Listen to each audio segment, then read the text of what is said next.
Dagnayo wachiyano nuti tokko gargar kwano nuti tokko gargar kwano Nimi dagnayo wachiyano nuti tokko gargar kwano nuti tokko gargar kwano Darachi Kenya tina mama Gamaro rotati mama Darachi Kenya tina mama Gamaro rotati mama Gamaro rotati mama Nuti kamna kode mirre kode roro nagarani Nuti kamna kode mirre kode roro nagarani Waan nama ajaa'ibu tokko argeen waan nama gammachiisu argeetini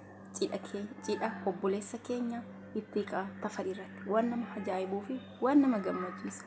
innis maal yoonaan jettan dhugaa waaqayyo jechuudha dhugaa waaqayyo dubbachuudhaaf kanaan dura argitaniittu yeroo obbolaan lama wallolanii bakka wanti baay'een miidiyaa kana irratti deemaa ture wanti baay'een miidiyaa kana irratti raawwachaa ture wanti baay'een miidiyaa kana irratti dubbatamaa ture I don't know wanta namni keessa hin galle dhugaa waaqayyo jechuudha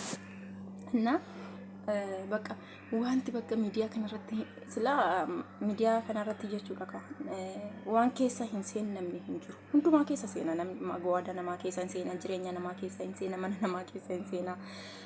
ilmoon namaa wanta inni keessa hin seenne keessa hin jiru hundumaa keessa seena jechuudha garuu anaan kan ajaa'ibee isa otoo hin taane obbolaan lama wallolanii turan garuu Oromoo maal jedhe seetan guys ummata ko Oromoo maal jedhe seetan harree walitti malee ilkaan walirraa buustu jedhe isini galamti harreen walitti malee ilkaan walirraa buustu jedhe Oromoon yeroo mammaaku jechuudha isa jalaa way jedhutu nama dhibas nama garramas malee inni wallolee hin haraarama dhugaa waaqayyo jechuudha namni wallolee hin haraarama namni wallolee jaarsi biyyaa abbootiin gadaa abbootiin amantaa hin jiru taanaan namni wallolee walitti haraarama dhugaa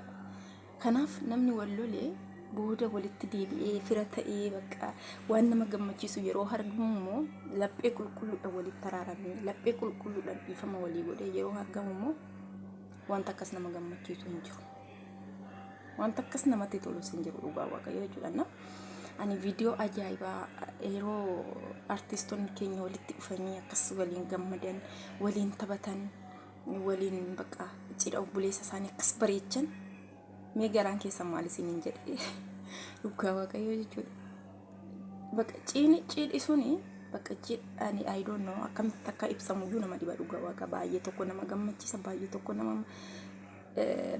namatti tola jechuudha achirratti immoo wanti anaan ajaa'ibee obboleessi keenya Caalaa Bultumee fi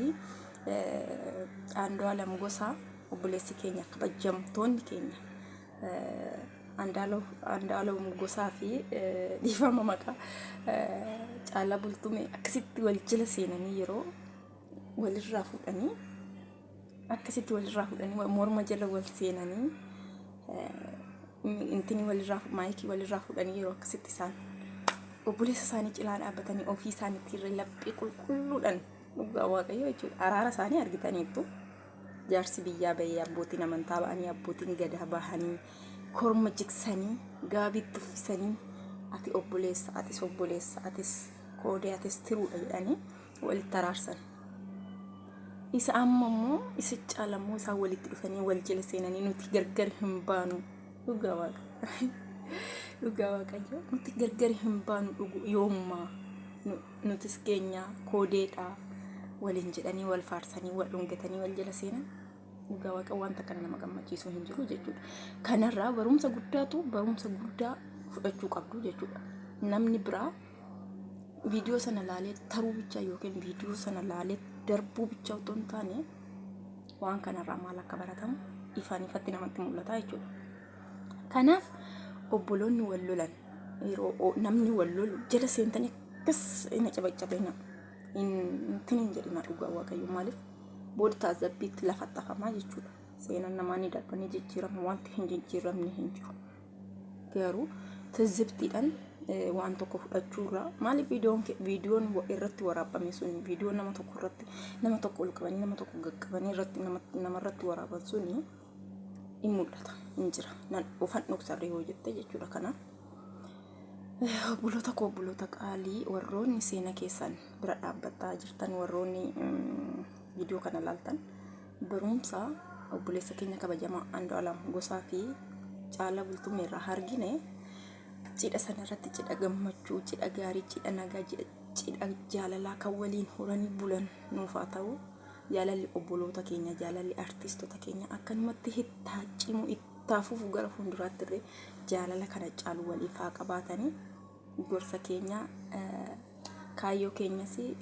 bakka waan hunda isaanirra jira. Inna maalummaa biyyaarree ifatti baasanii kan dubbatan keessattuu Caalaa Bultumee maaster bilaanii jedhanii sanyii si dhuguugu malaani kan jedhe sana yeroo duraatiif. Kanaaf nama kanarratti duulamuunis irratti ka'uunis irratti intini jechuunis nama dhukkubsa akka nama tokkotti jechuudha. Kanaaf wanta akkas nama gammachiisu hin jiru. Obbolaan akkasitti walitti dhufanii akkasitti yeroo walitti obboleessa isaanii kabajan baay'ee namatti tola. Nuti irree isinii gammannee itti qakeenya horii bulii diibana siin jennee bakka jirtutti amtuu siin argin gaariin siin darbin manni kee mana heebbaa siifaa ta'u. Ayyaanni Waaqayyoo sirra haa bulu. Obboleessa qaalii cidha gaarii siifaa godhu. Bultiin kee bultii eebbifame siifaa ta'u. Ammas nama koodee jaalatu, nama obbolaa jaalatu, nama saba jaalatu, nama haada isaa kabaju, nama saba isaa kabaju. Handhuura Finfinnee irratti haada cidha Oromoo beeksiftee waan ta'eef akkumaati haada keenya nuu beeksiftetti Waaqayyoon jireenya kee hunda ifa haa godhu. Nuuf jiraadhaa obboloonni artistoonni keenya hundi keessan iyyuu amtuun isin hin argin gaariin isin hin darbin bakka jirtanitti nagaan isiniif hawwaa. Isinin jaaladha hunda keessan iyyuu. Bye bye.